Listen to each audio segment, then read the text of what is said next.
I too just want to thank the Allen family and the Ocular Melanoma Foundation and all their partners and sponsors and everybody that just came together to make this weekend possible.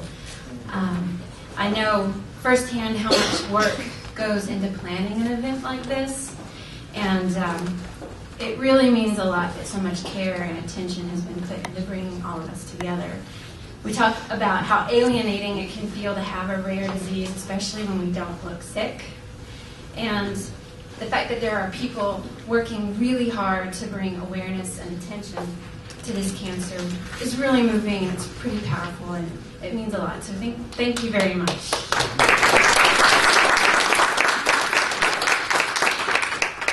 So for those of you who don't know me, my name is Sarah Elizabeth. My last name is Pharis, but you can call me Sarah Elizabeth. I was first diagnosed, well, I started having symptoms when I was about 21, but I wasn't diagnosed until I was 26. With a medium to large-ish choroidal melanoma in the back of my right eye. And this isn't the whole tumor, this is just a part of it, but I think it kind of looks like a little dinosaur curled up in its shell. And like a lot of you, I had all the crazy symptoms that should have been warning signs, aurora borealis, black squiggly masses of lines and flashes of light. I actually moved out of an apartment once because I thought it was haunted. I kept seeing what I thought was a man standing at the end of my bed, and I just renewed the lease, and I just couldn't take it anymore, and I told the guy, I gotta move out, I'm sorry. And he wanted to know why, and I just told him, I think it's haunted. And then he told all my friends. I live in a very small southern town, so everybody heard the story. And then years later, I got to say it was actually cancer, and he felt really bad. So I had to see a few doctors before I finally got somebody to take the symptoms seriously. I had the plaque therapy, and then I was good for about 4 years before it popped up in my liver. And I was one of the lucky ones in the sense that it was a small, isolated tumor. I was a good candidate for resection, to have it removed surgically, and that's what I chose to do. I'm a big fan of surgery. If you can cut it out, remove that bulk of the disease. And plus, I'm a preacher's kid, so if your right eye offends you, you just pluck it out.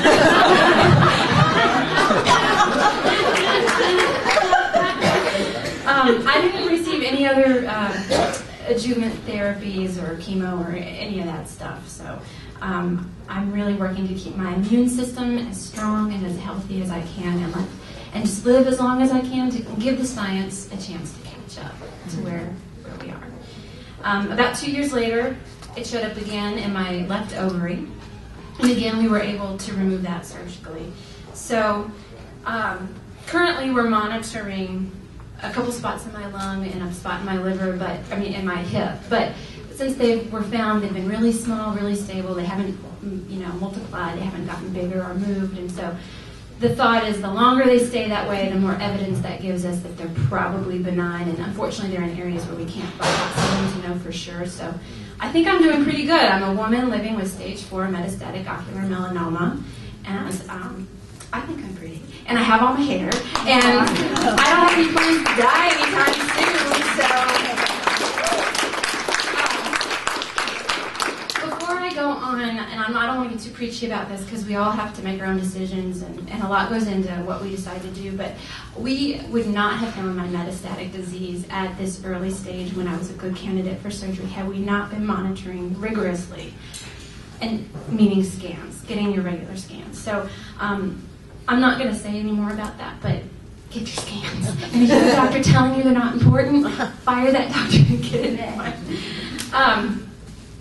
So when all of this cancer stuff started, I quickly realized that I needed a way to organize all of the information that I was amassing, and I also needed a way to keep my friends and family updated on my progress because I just couldn't handle repeating myself over and over and over on the phone. So I did what we all do. I turned to blogger. And the blog went through a lot of different phases before it became Love Infinity Squared. And there's this really cute long story about how I got that name. And I'm not going to tell it today, but I just want to clarify that I am not a mathematician. So I can make no assertions that this is mathematically correct, but I think it's provable. So, love infinity squared. So I want to talk to you a little bit today about why I prefer the term cancer princess instead of cancer patient or cancer warrior, especially cancer patient. I'm really fond of telling people that I don't like the term cancer patient because it makes me feel sick. And I think it also has the tendency to sort of help us play into that tendency that we have sometimes as human beings to turn into big fat babies and play the victim. And so I really hate the term cancer patient. I also don't like the term cancer warrior because it makes me feel guilty that I don't go to the gym and work out and have really big muscles and win bicycle races in France. And, you know, Lance Armstrong can be a warrior if he wants to, but I'm going to be a princess. He said very calm. Different kinds of goals. And for me personally, the term cancer survivor, while it is in some aspects an accurate term to use in our situation, for me personally, I don't think it's applicable. I think we don't survive this disease yet, but we live with it. We live with it the way someone with diabetes lives with diabetes. And so I think, cancer princess, I can live with that. When Grant asked me if I would do this talk, I thought, well, what the heck am I going to talk about? We're all in the same boat. We're all fearful and terrified and scared and frustrated and hopeful. And, we live on the brink, quite literally, and it's really hard. And I think we're also in this really strange, bizarre, surreal, unique experience of having every single person in our lives, damned if they do, and damned if they don't. Meaning, if they shower us with love and attention and offer us for help and ask us how we're doing and call us every day, and we're really grateful. We're really, really grateful. But we also have these little private moments where I think we silently resent them for it. We question it. Is it because I have cancer? When I first was diagnosed, I had people who'd been in my life for 30 years completely drop off the planet, and we haven't spoken since. And then people who were horrible to me in high school that wanted to friend me on Facebook all of a sudden. So, we question it. Is it because my cancer makes you uncomfortable? Or is it just because you love me and you just don't know what else to do? And I think then when those same people, they back off and they give us our space and they say, oh, just call me if you need anything. I'll, let's be on here. We feel abandoned. So, see what I mean? Damned if they do, damned if they don't. And I sometimes wonder who this cancer's harder on. And I think it's often harder on them than it is on us in a lot of ways. I think cancer forces us to question enough already, but then it creates this weird moment where we silently start to question the motives of the people who love us most. And that's something I think that doesn't get talked about a lot. We don't want to be accused of milking it. Oh, pay attention to me, love me, write a play about me, I have cancer. But we also don't want our plight ignored, left to become this huge, hungry dinosaur in the room that everybody hates, nobody knows what to do with it, and it's left to just sort of eat up all the good stuff in our lives. So we have these people in our lives who, they shower us with attention, and these are the best people in our lives. And they shower us with love and attention and these offers of help, and we're stuck in this place of being so grateful, yet feeling really indebted, of needing this love and support and attention, and then resenting the fact that maybe we need it more now than we did before. And this is all cancer's fault. And the fact that we start to question and resent this need for this love and attention, but we secretly crave it. And it's hard to admit this even to ourselves. I think especially to ourselves. And I think we hate it because to accept it and to allow this love and attention to our lives is to be forced into a position to constantly acknowledge this beast that lives within us. There's never a moment where we can just forget about it. Unless, for me, I've been watching a lot of Downton Abbey lately. Yes. So it really helps. So we either wallow in the pits of despair until our fingers get all nice and pruny, or we become masters of grace. And this is where the royalty part or the princess part comes in. We learn to smile when we're raging on the inside. We send thank you cards to people when what we really want to do is tell the whole world to piss off. And we try not to inconvenience anybody with our pain or our fear and our depression. So smiling when there's grief in your heart, being gracious when you're angry and terrified, putting the needs of others before your own, even while contemplating your own death. To me, that doesn't sound like a warrior. To me, that sounds an awful lot like the qualities of royalty. I think because of cancer, especially a rare one, we're set apart, we're different, we're forced into a position where we have to face our demons, face our challenges, face our own death in this really heightened and urgent way. And we have to choose. Do we face it like cowards?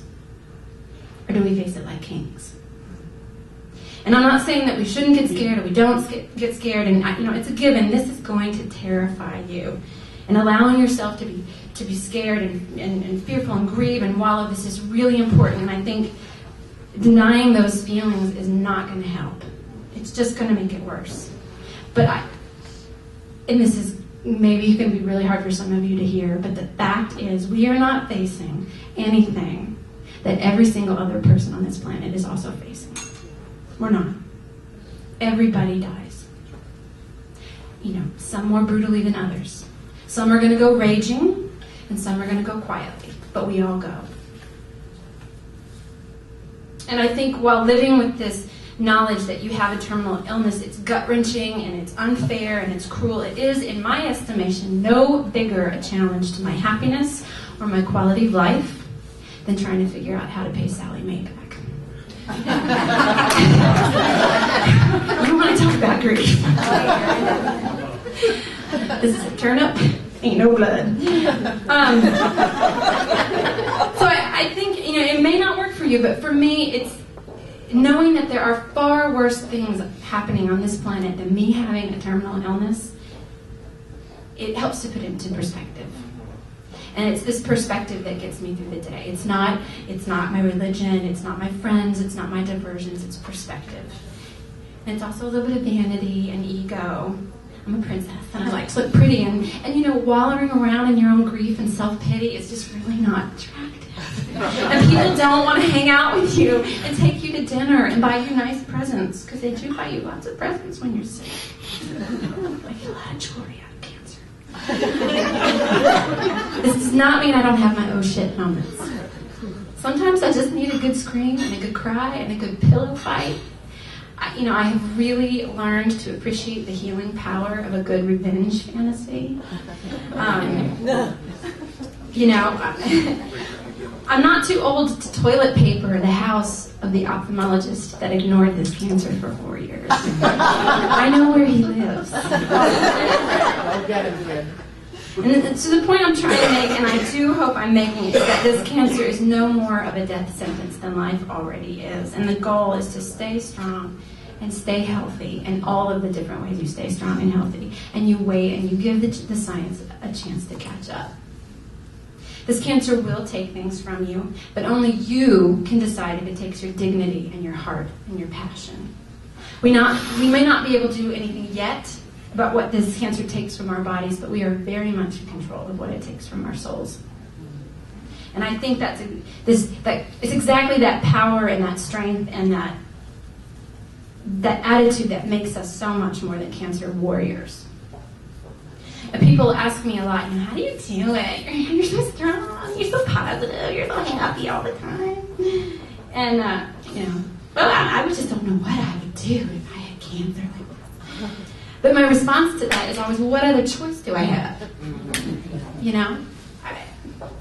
This cancer could kill me in 3 months, it could kill me in 10 years. And I'd like to just point out people like Esther. Some of the names. And sitting around in my bathrobe waiting for death to come just doesn't sound like a whole hell of a lot of fun. And I'm a girl, and I don't know about you, but I like to have a good time. So, where does that leave us? If we can get to a point where we can acknowledge and honor our grief and figure out a way to, at least in some part, move past it. what do you do with the time that you have left on your hands? Because you do have time, and it's a precious gift. So for me, I work at allowing people to love me and to help me and not to resent the fact that I need it. I work at allowing myself to be vulnerable, and I think that that's probably the hardest thing. I think to be truly brave and truly strong is to allow yourself to be truly vulnerable. Don't be weak. Don't be a coward. Don't give in. But allow yourself to be lifted up and cared for, to be treasured. To be a princess or prince or a pirate, as the case may be. So, I'm not sure what happened to my pretty slideshow. Control-Alt-Delete to unlock the computer. Just a screensaver. Anyway, I want you to see the next slide because I drew it. It's pretty.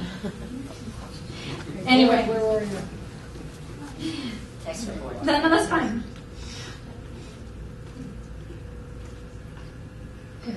Perfect. So, I also work at not allowing this cancer to eat me, this dinosaur to eat me. Princesses are not supposed to be eaten by the dinosaur or the dragon, whatever you want to call it. They're supposed to be rescued from it. Or at the very least die nobly fighting it. Speaking of dinosaurs, some of you may have heard that we have a play. And I just want to take a moment to thank the Ocular Melanoma Foundation for being very generous sponsors and supporters of this endeavor. Now, I'm not a runner, so a marathon to raise awareness was never really in my future.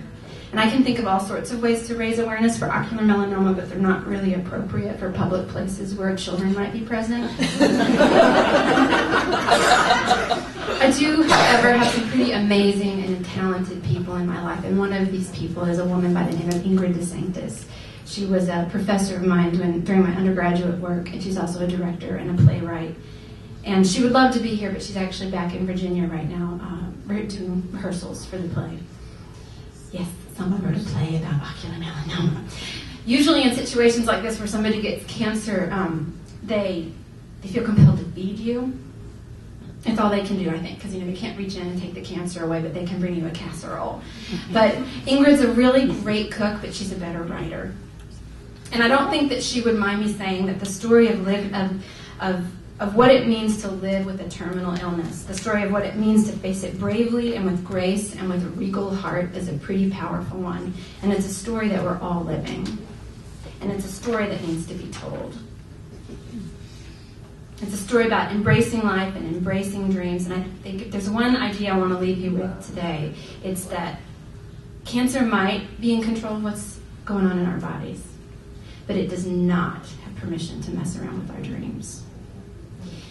And so, that is all I have.